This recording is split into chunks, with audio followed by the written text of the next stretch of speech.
Praise the Lord.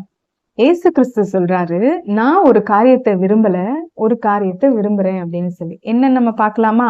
எசேக்கியேல் 33:11 இப்படியாய் சொல்லுகிறது, நான் துன்மார்க்கனுடைய மரணத்தை விரும்பாமல் துன்மார்க்கன் தன் வழியை விட்டு திரும்பி பிழைப்பதையே விரும்புகிறேன் என்று என் ஜீவனை கொண்டு சொல்லுகிறேன். இந்த வசனம் எப்படி இருக்குல்ல வாசிக்கும் போது ஏசப்பாவோட அன்பு இதுல தெரியுது நமக்கு. ஹல்லேலூயா.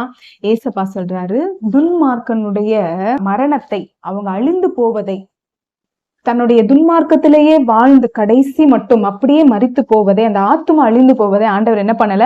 விரும்பல. மாறாக ஆண்டவர் என்ன விரும்புறாரா?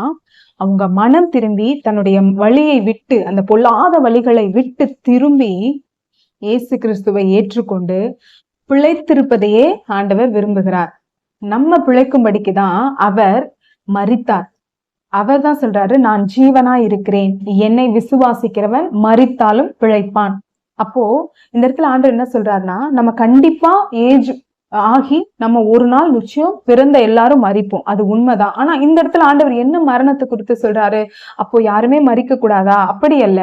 ஆண்டவர் இங்க என்ன சொல்ல வரானா, துன்மார்க்கன் பாவம் செய்து ரட்சிப்படையாமல், இயேசுவை அறிந்து கொள்ளாமல், தன் பாவம் கழுவப்படாமல் மரித்தான், ஆனால் அவன் ஆத்துமா எங்க போகும்? நித்திய அழிவாகி நரகத்திற்கு போகும். அதை நான் விரும்பல.